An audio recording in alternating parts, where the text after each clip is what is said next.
Setelah hampir 1 dekade berada di luar pemerintahan, Partai Demokrat kembali ke lingkaran kekuasaan yang ditandai dengan dilantiknya Agus Harimurti Yudhoyono menjadi Menteri Agraria dan Tata Ruang Kepala Badan Pertanahan Nasional.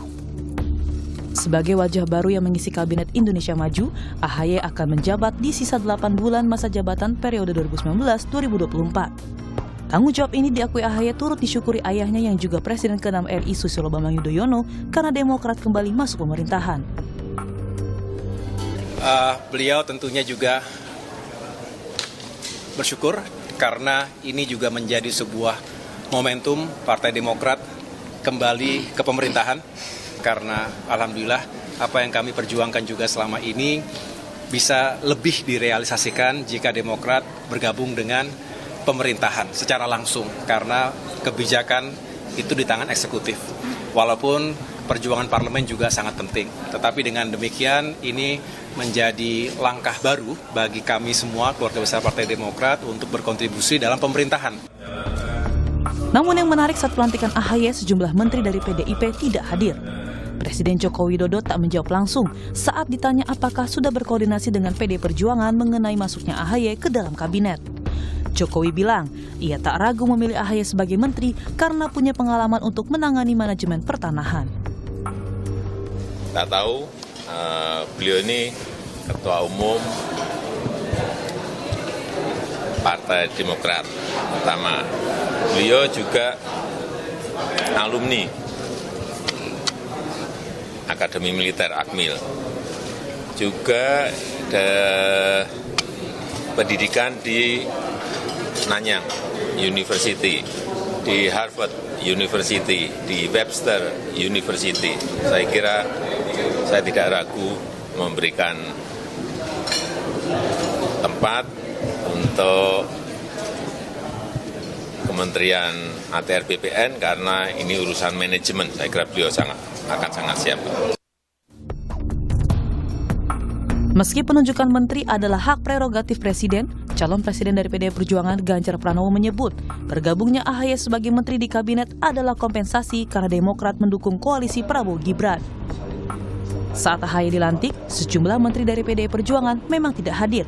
Hanya tampak 2 menteri, yaitu Menseska Pramono Anung dan Menteri Pan-RB Abdullah Azwar Anas. Hak prerogatif Presiden dan ada kursi menteri kosong saya kira diisi, ini proses biasa saja. Oh enggak, kalau itu udah pasti, kan mereka sekarang sudah dalam koalisi. Jadi sebenarnya meresmikan saja dan mengkompensasi dalam bentuk jabatan gitu ya. Saya kira itu bagus. Ya buat saya dua-duanya teman saya, selamat bekerja gitu. Publik pun berharap dilantiknya AHY menjadi tombak peningkatan kinerja pemerintah, bukan hanya upaya Presiden menghalau serangan-serangan lawan politik. Tim Liputan, Kompas TV.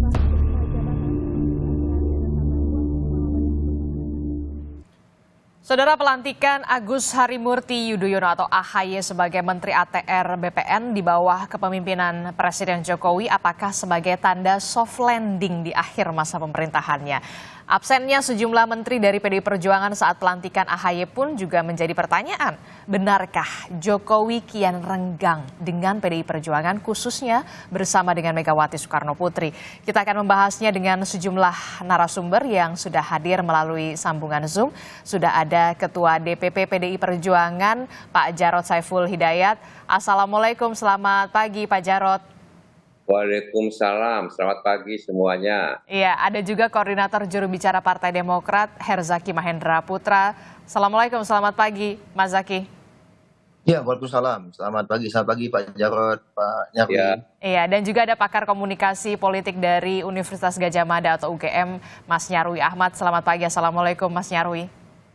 Selamat pagi, assalamualaikum, Mas Jarod, Mas Zaki. Ya, sehat-sehat ya Bapak-Bapak ya. Apalagi ini Mas Zaki sepertinya sehat sekali ya. Lagi di mana nih Mas Zaki?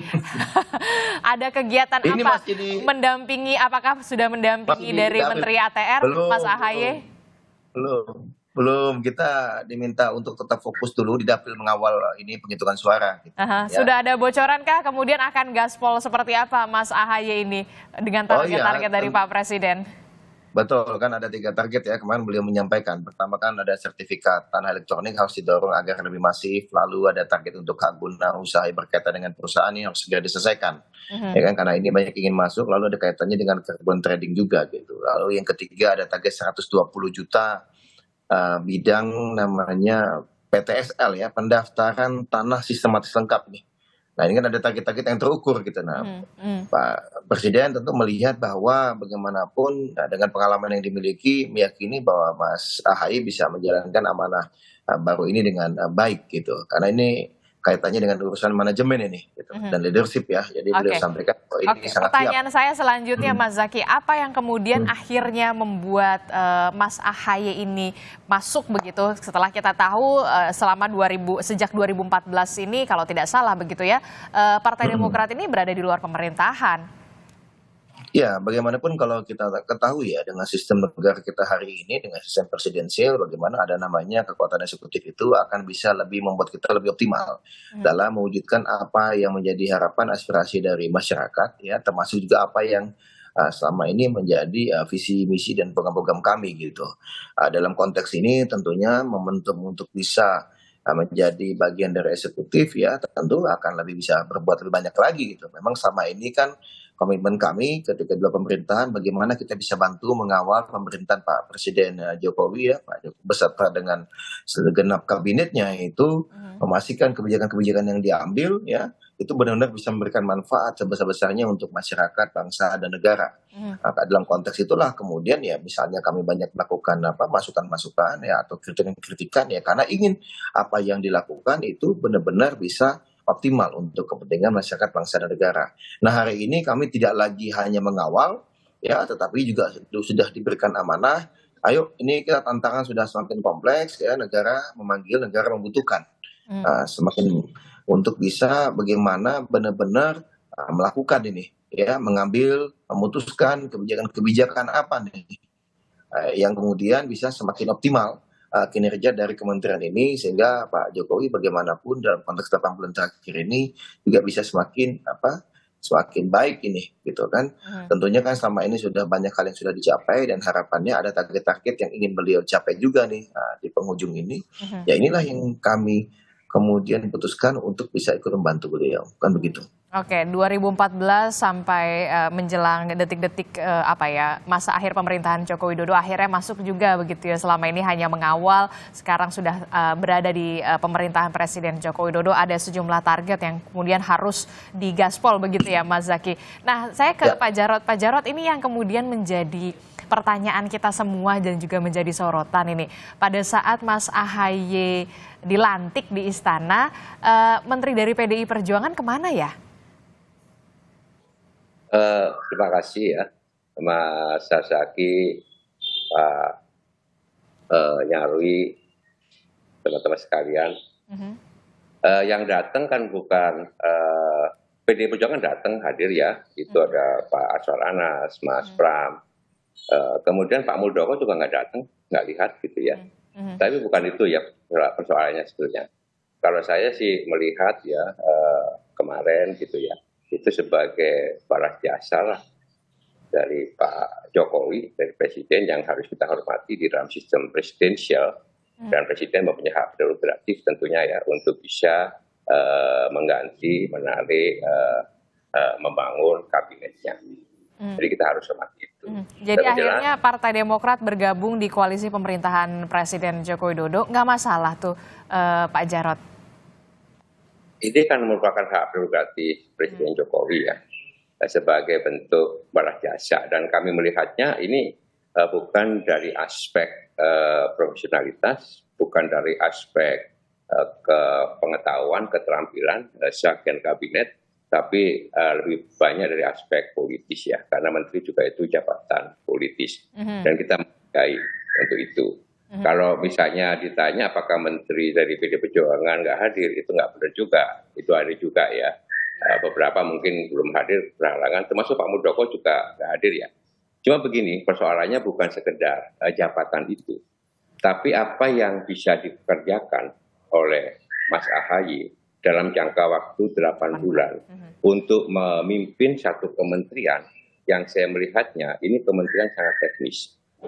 bukan persoalan gampang, ya, sangat teknis, sangat banyak aturan, ya, sangat banyak keterampilan dan jam terbang, pengetahuan, pengalaman di dalam memimpin satu kementerian. Yang saya duga sebetulnya, apakah tepat itu Mas Ahaye dengan kemampuan, dengan latar belakang seperti itu ditaruh di Kementerian ATR BPN? Apakah bukan ini satu jebakan untuk sekedar menyenangkan?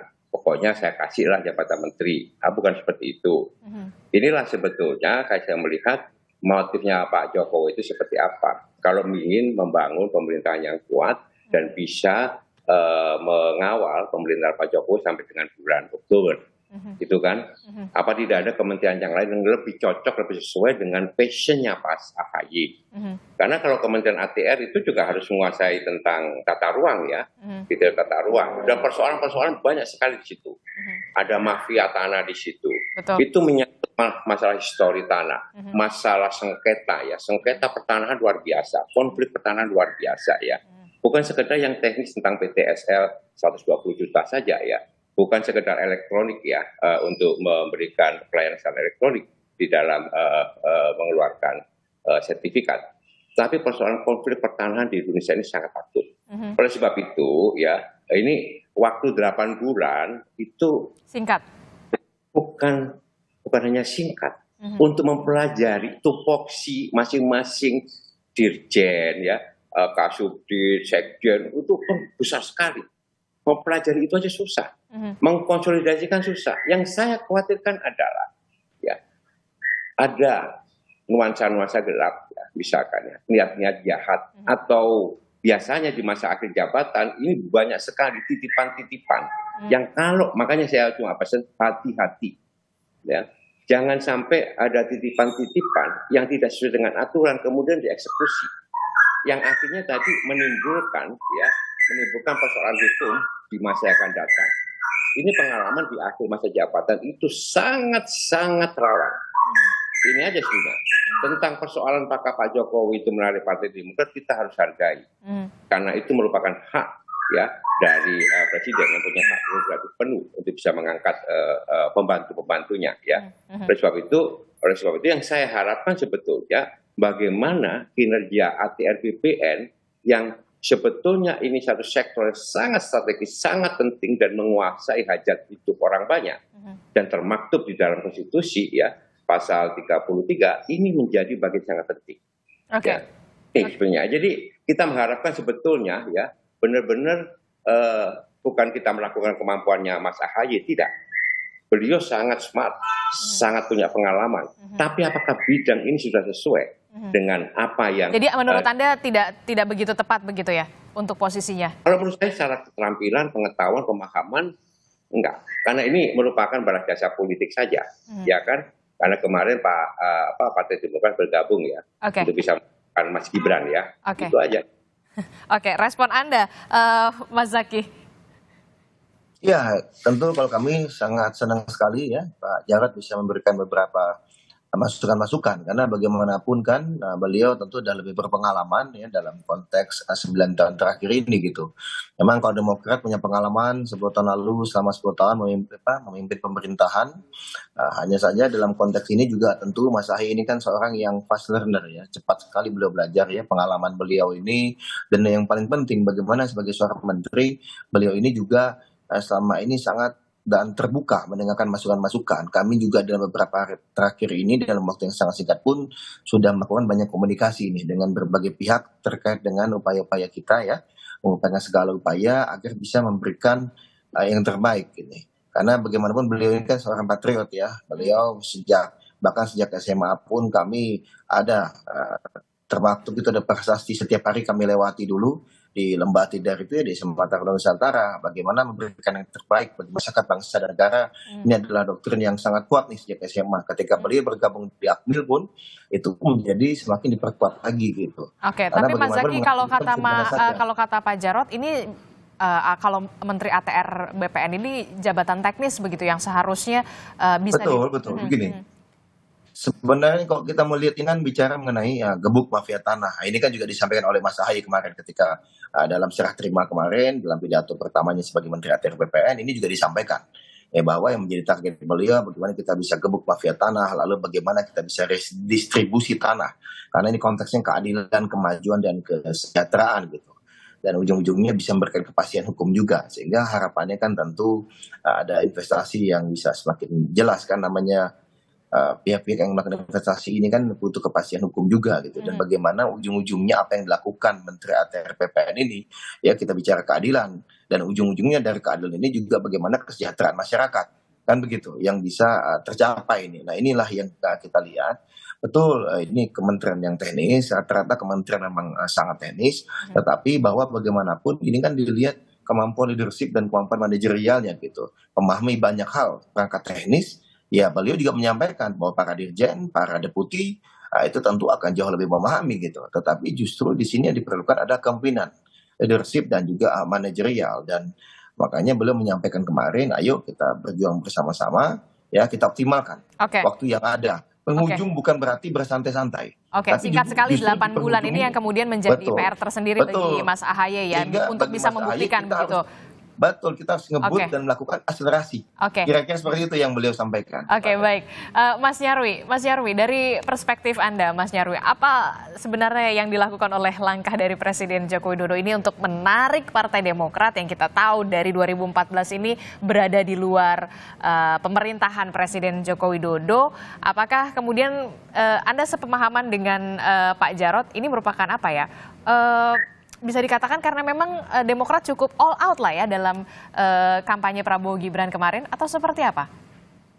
Ya, kalau menurut saya yang jelas ya, yang paling mengemuka itu ini politik akomodasi ya yang dilakukan Pak Jokowi, dan ini bukan yang pertama. Kalau kita lacak yang politik akomodasi itu kan ke Pak Prabowo ya, ketika beliau jadi Menteri Menhan, Pak Sandi gitu kan, dan seterusnya. Nah berikutnya juga ke Mas Ahaye. Kenapa saya katakan begitu? Karena beliau-beliau ini kan simbol tokoh partai ya, termasuk Demokrat. Itu kan juga kita tahu, tadi Bung Zaki bilang sudah pernah berpengalaman di pemerintahan 10 tahun, tapi setelah itu kan menjadi blok yang di luar pemerintahan yang kritis. Betul. Saya tidak istilah oposisi, nanti jadi perdebatan ya, sistem pemerintahan presidensial. Tapi intinya itu gitu loh. Dan sangat kritis menyuarakan banyak hal yang dianggap kelemahan-kelemahan itu. Nah, tiga akomodasi. Terus yang kedua gitu ya, apa namanya, yang dilakukan Pak Jokowi juga saya lihat ini kan juga tipe ya mengapresiasi gitu tokoh-tokoh yang dianggap punya potensi yang untuk memperkuat pemerintahannya. Nah pertanyaannya ya, hanya sekedar misalnya apa namanya berdasarkan kompetensi tadi, yaitu kan Pak Jokowi juga menyampaikan ya alasan-alasan, atau bahkan karena ini termasuk teknis dianggap kurang strategis, tadi bahasanya Mas Jarod, ini juga mengandung jebakan-jebakan yang kurang baik atau kurang bagus, kira-kira gitu. Maksudnya jebakan ini seperti apa, Mas Nyarwi, kalau dari perspektif Anda? Begini, dalam artian begini, Mas Ahaye misalnya, saya berpikirnya dalam logika positif ya, Adisti ya. Mas Ahaye ini kan tokoh ketua umum partai. Betul. Ya. Mas Ahaye ini juga dengan potensinya saya lihat kecenderungannya high call ya. Nah artinya apa? Pertanyaan sederhana, apakah Kementerian ATR BPN saat ini ya itu menjadi panggung yang tepat untuk pertama kali gitu karir Pak Ahaye ini, Mas Ahaye di jajaran eksekutif bersama Pak Jokowi. Karena begini, panggung atau arena itu nanti akan menurut saya menjadi peluang sekaligus tantangan bagi politisi gitu untuk menunjukkan gitu performa dirinya ya, memperkuat performa dirinya di mata elit-elit lain maupun di mata pemilih. Nah kan gitu. Nah kekhawatiran Mas Jarod tadi saya kira bisa menjadi pertimbangan ya Mas Zaki. Kira-kira bagaimana kan gitu. Karena ini seperti storyline dari sosok Mas Ahaye sebagai politisi yang jadi andalan. Karena ketua umum posisinya ya. Betul. Saat ini kan gitu. Nah ini yang saya kira gitu nanti akan menjadi tantangan-tantangan ke depan ya Adisti ya. Terus yang berikutnya yang ketiga gitu ya. Ini kan juga saya lihat ya, kalau dikatakan ini baru pertama kali loh Mas Zaki dalam sejarah gitu, pergantian di tengah hasil proses pemilu yang hasilnya belum diterima secara resmi gitu ya. Kan gitu. Nah, pertanyaannya boleh nggak? Ya boleh banget, wong presiden tuh punya hak prerogatif gitu ya. Untuk kebutuhan apapun bisa melakukan keputusan gitu lah ya. Nah, cuma kemudian kan ada konteks ya, konteks yang kemudian membuat multi interpretasi memang ya. Sebenarnya ini positif apa negatif? Ya itu juga pertanyaan gitu loh. Apakah tepat masuknya sekarang? Nah, kenapa? Karena kalau yang kita tahu Mas Ahaye ini sebagai ketum Demokrat ini kan masuk Koalisi Indonesia Maju, yaitu apa, pengusung Pak Prabowo Gibran kan gitu. Nah, tapi kemudian dalam proses ini kemudian diangkat dalam pemerintahan Pak Jokowi di hasil pemilu kita tahu 2019 sampai sekarang kan kelanjutan pemerintahan kan gitu. Nah, tetapi menurut saya ini juga ada plus minusnya. Bagusnya adalah gitu ya. Salah satunya itu Mas Ahaye ini punya kesempatan untuk ikut dalam gerbong pemerintahan Pak Jokowi di ujung akhir.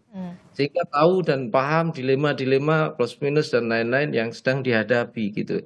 Tapi sekaligus juga kalau nanti misalnya dipercaya di periode pemerintahan karena misalnya dianggap ini seandainya ya, seandainya hasil resminya gitu seperti Realcon maupun Quick Count itu mengindikasikan 02 menang satu putaran misalnya begitu dan diterima misalnya begitu. Nah, itu juga bisa menjadi bagian dari tim yang ikut mengawal proses transisi yang itu transisi itu sifatnya bisa lebih pendek gitu, lebih efektif nantinya merumuskan agenda-agenda mendatang di pemerintahan gitu. Nah, tentu saja ya itu tadi ada hal-hal yang mungkin tadi kritik-kritik lah ini mestinya kan ibaratnya bagaimana visi misi capres cawapresnya gitu. Ini ibaratnya apa namanya masuk di tim yang punya visi misi capres hasil pemilu sebelumnya bukan pemilu yang akan apa yang hasil yang ini gitu loh. Nah itu pertanyaan-pertanyaan memang. Aha. Tapi di Indonesia saya kira gitu hal-hal seperti ini sering terjadi ya. Artinya apa? Memang dalam bekerja dalam mengelola kekuasaan negara pemerintahan itu kadang-kala ya butuh kecocokan, butuh kepercayaan dan lain-lain. Nah ini yang keempat Adisti, ini menunjukkan ya saya kira ya tingkat kepercayaan Pak Jokowi ya baik sebagai kepala negara pemerintahan dan juga politisi ke Pak Ahaye dan saya kira juga ke keluarga besar Demokrat dan Pak SBY itu tinggi walaupun kita tahu selama sekian tahun ada di pemerintahan.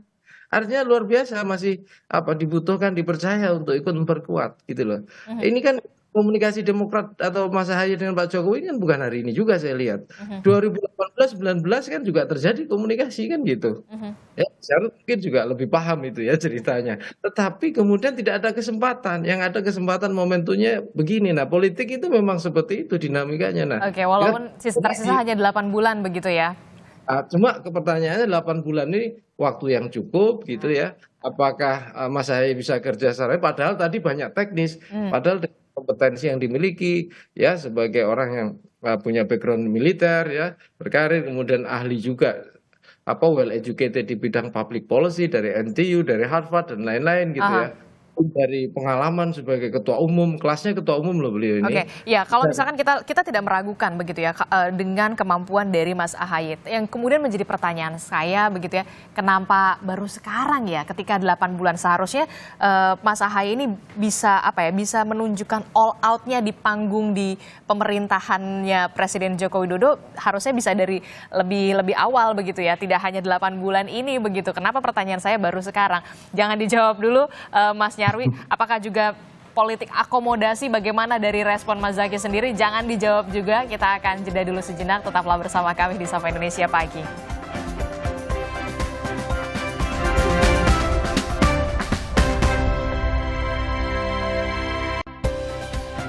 Terima kasih Anda masih bersama kami di Sapa Indonesia Pagi, masih membahas soal pasca kemudian Presiden Joko Widodo ini melantik dari Ketua Umum Partai Demokrat Agus Harimurti Yudhoyono sebagai Menteri ATR BPN. Kalau di halaman Kompas ya, Bapak-Bapak di harian Kompas ini, halaman pertama Presiden Joko Widodo antisipasi risiko politik pasca pemilu. Nah, Mas Nyarwi, ini betul seperti itu? Ya, kalau mengantisipasi saya kira ya itu masuk akal gitu loh. Karena pasca pemilu kan kita lihat ya, itu kan juga banyak dinamika yang masih terjadi ya. Ya misalnya kita lihat ya teman-teman yang baik relawan maupun yang bekerja sebagai tim kampanye di 03 maupun 01 itu kan juga masih menunjukkan ketidakpuasan ya terhadap proses maupun hasil pemilu gitulah kira-kira gitu. Dan ini kan salah satu aktor penting atau aktor kunci ya dalam dinamika politik ini itu ketua umum partai politik. Makanya itu pasca pemilu hari ini gitu ya, maksudnya setelah pemilu kemarin sampai hari ini, itu kan ada dua kejadian yang cukup menonjol ya. Yang pertama Pak Surya Paloh ketemu dengan Pak Jokowi. Nah pertanyaan orang kan kemudian ada apa kan gitu kan? Bahas apa? Kemudian juga di situ kan ada sih perdebatan siapa yang undang siapa gitu atau siapa diundang siapa kan gitu. Walaupun memang dibilang Pak Presiden nggak terlalu penting lah ya siapa yang mengundang dan siapa yang menghadiri begitu. Kira-kira gitu. Nah, peristiwa yang kedua gitu, kemarin juga diceritakan Mas Ahaye, proses diminta tuh kemudian bahkan dilantik menjadi menteri itu kan prosesnya sangat cepat ya. Kalau tidak salah hanya 3 hari ya Mas Zaki ya kurang lebih ya 2-3 hari gitu.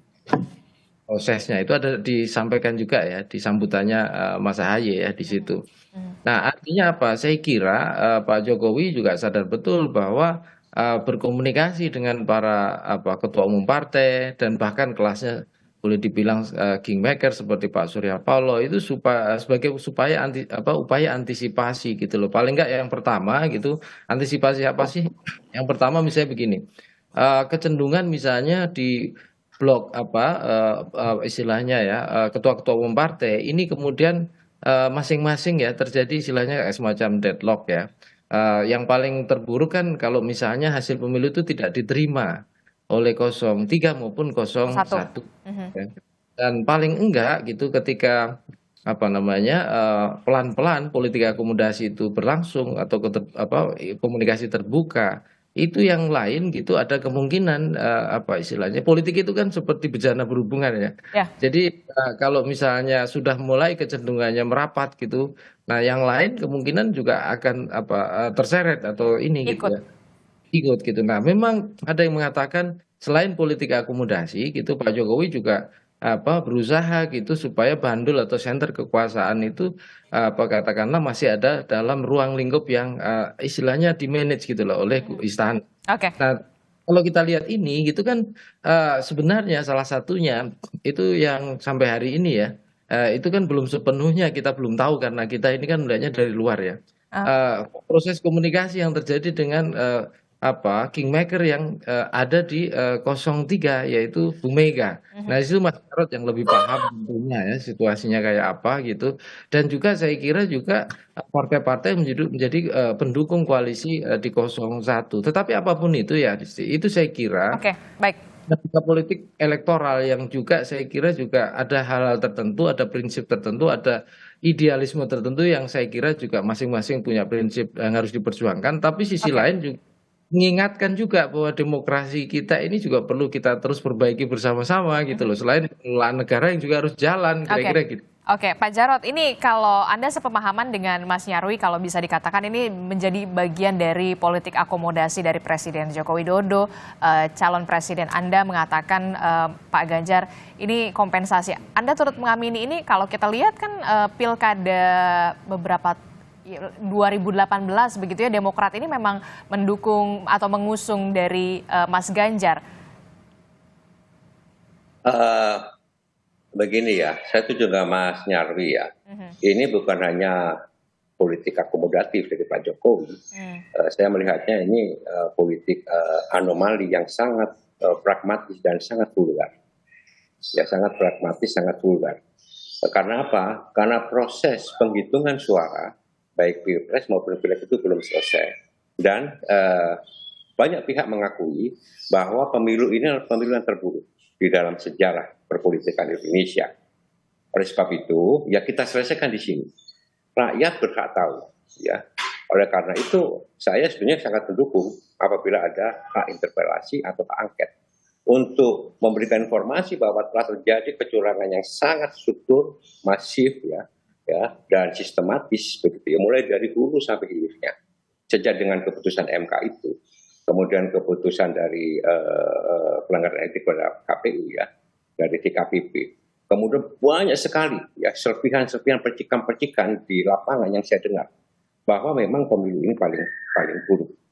Untuk itu maka ya sebagai balas budi sebetulnya kalau menurut saya secara politik gitu ya bukan persoalan Mas AHY ditarik oleh Pak Jokowi.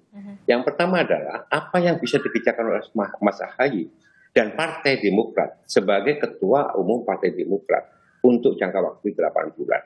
Dan bagaimana Mas AHY dan Partai Demokrat itu bisa nanti akomodatif dan bisa bekerjasama dengan Pak Muldoko yang kita tahu dulu pernah bersekutu sangat hebat. Dan bagaimana dengan track record atau rekam jejak dari bagaimana sikap Partai Demokrat terhadap pemerintahan Pak Jokowi 2019-2024. Ini adalah sejarah yang tidak bisa dihapus ya. Jadi jejak digital, jejak informasi seperti ini rakyat pasti tahu. Ini rakyat menonton loh. Bagaimana demokrasi kita ini betul-betul demokrasi yang di samping akomodatif yang tidak sehat, mohon maaf Mas Arya, ini tidak sehat. Kalau mau sehat sebetulnya, kalau betul-betul mau sehat, nanti ya setelah semuanya selesai, siapa yang diputuskan dan apakah pemilu kali ini adalah pemilu yang legitimate atau tidak legitimate, rakyat akan menilai. Kita akan kritisi bersama, bukan untuk kepentingan orang per orang, tapi untuk kepentingan bagaimana kita menyehatkan demokrasi, bagaimana kita bisa membangun demokrasi yang substantif, dan bagaimana demokrasi itu harus setia dan tunduk kepada konstitusi, tunduk kepada etika dan moral, dan tidak menghalalkan segala macam cara hanya untuk melanggar kekuasaan. Ini yang perlu dikritisi ya. Maka daripada itu saya cuma berpesan hati-hati ya. Mas AHY ini ketua umum partai ya, partai yang cukup besar yang pernah di pemerintah selama 10 tahun.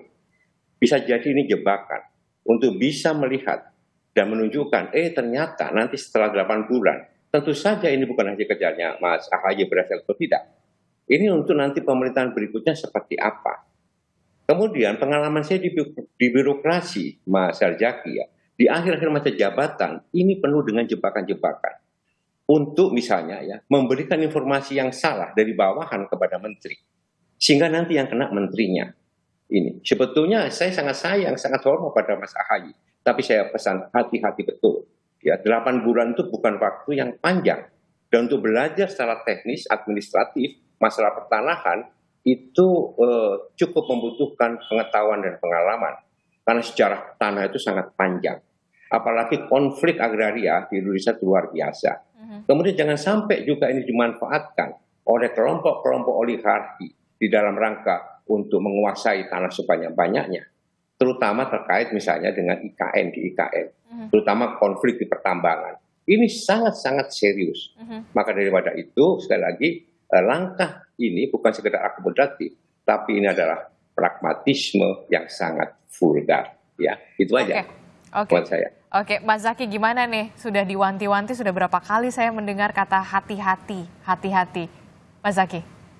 Iya, itu menurut kami hal yang sangat positif ya. Bagaimanapun Pak Jarod ini kan sebagai seorang senior ya, politisi senior yang kita sudah tahu jejak rekam beliau selama ini ya. Di pemerintah punya banyak pengalaman tentunya sangat baik memberikan masukan-masukan ini ya tentu kami akan cermati ya. Kita tentu ingin siapapun yang menjadi pembantunya Pak Jokowi di kabinet, siapapun yang menjadi menteri itu bisa sukses dan melaksanakan tugas tanggung jawabnya dengan baik. Nah itulah selama ini apa yang dilakukan oleh Partai Demokrat, kami di parlemen, kami berada di parlemen, yang di luar pemerintahan. Ini yang kami coba lakukan, bagaimana kita sama-sama mengawal. Karena kita ingin bagaimanapun setiap pemerintahan itu bisa memberikan yang terbaik, tapi kita tahu tidak mungkin akan ada kesempurnaan begitu. Nah disitulah bagaimana kita bisa membantu mengoptimalkan tadi dengan peran kami selama ini di luar. Nah, hari ini kami diminta untuk ikut membantu ya bagi kami dalam konteks 8 bulan. Betul, ini waktu yang tidak panjang, tapi lagi-lagi Mas AHY ini seorang yang pejuang ya, seorang yang bagaimanapun dalam waktu bagi pejuang itu waktu 1-2 hari aja akan dimakan memberikan yang terbaik, apalagi 8 bulan. Memang betul banyak jebakan-jebakan, apalagi kita tahu kadang-kadang kan konteks pemerintahan ya, Pak Jarod ya, ada kecenderungan agak melandai ini karena merasa sudah tercapai targetnya, kan bisa jadi seperti itu konteksnya. Tapi justru mungkin dengan masuknya Mas AHY sebagai tenaga baru ya, dan momentum bagi Mas AHY dan Demokrat juga yang sama ini sudah katakanlah mencermati betul dari luar, mengkritisi betul dan mendalami betul situasi, ya tentu bekal pengalaman panjang sama di luar ini akan benar-benar bisa langsung digerakkan dengan optimal. Bagaimanapun kan juga Demokrat punya perwakilan yang cukup banyak di parlemen, yang juga masuk di Komisi 2 yang menjadi mitra dari ATR BPN ini. Nah ini kan tentu ada jejak rekam ya dari teman-teman di parlemen ini yang akan bisa membantu melakukan akselerasi. Apalagi kalau bagi kami ini lagi-lagi berbicara tadi yang Mas Zaky. Mas Zaky, maaf audio Anda terputus-putus, sayang sekali Mas Zaky. Oke. Pak Jarod kalau kita cek. Mas Zaky. Halo? Oke, silakan. Tadi sempat terputus, bisa diulangi kembali? Singkat saja. Sempat terputus. Ya, jadi bagaimanapun kalau dari kami, apakah suara saya terdengar? Ya, jelas. Ya, oke. Ya, bagaimanapun kalau bagi kami ya, waktu 8 bulan ini justru bagaimana kita bisa mengoptimalkan apa yang ada gitu ya. Apa yang kita miliki saat ini dan harapan kita bagaimana Pak Presiden bisa soft landing. Dalam konteks jangan sampai malah di penghujung prestasi beliau yang selama ini sudah ada gitu, kemudian malah melandai gitu. Harapannya tentu kita bisa semakin melakukan akselerasi dan optimalisasi gitu. Kalau misalnya kita bicara selama ini kita di pemerintahan, betul memang kita di pemerintahan, bukan berarti lalu kita kan konteksnya bukan dalam konteks masalah jabatan ya, tapi bagaimana bisa memberikan yang terbaik ini. Selama ini kami di luar, kami memberikan masukan ya secara kritis. Itu kan dalam konteksnya bagaimana ingin pemerintah ini berjalan dengan baik, bagaimana masyarakat, bangsa dan negara bisa mendapatkan manfaat sebesar-besarnya. Kan begitu konteksnya. Oke, Mas Zaky, tapi kan kita lihat begitu ya, setelah Mas AHY ini dilantik, begitu ada narasi Presiden Jokowi ini mengantisipasi resiko politik pasca pemilu, politik akomodasi, bahkan juga Pak Ganjar mengatakan yaitu kompensasi. Nah, Anda meresponnya seperti apa ini? Ya udahlah, biarin aja lah, biarkan berlalu. Atau ya nanti kita lihat saja kiprahnya seperti apa. Begini, kalau kita setiap perbincangan atau misalnya setiap pendapat orang kita dengarkan, kapan kita mau bekerja, lagi pula itu kan konteksnya analisa-analisa terkait dengan langkahnya Pak Presiden. Ya silakan saja untuk menganalisa langkahnya Pak Presiden, ya kan yang lebih mengetahui Pak Presiden ini maunya apa kan begitu. Tapi yang pasti ada tugas, ada tanggung jawab besar, ya ada amanah, negara memanggil. Ya saat ini yang menjadi fokus kami, menjadi fokus Mas AHY adalah bagaimana bisa melaksanakan tugas-tugasnya dengan baik dan optimal. Ada target-target tadi kita bicara mengenai redistribusi tanah ya, bagaimana yang terkait dengan masalah keadilan, kita bicara masalah kemajuan dan bicara masalah kesejahteraan ini secara esensinya.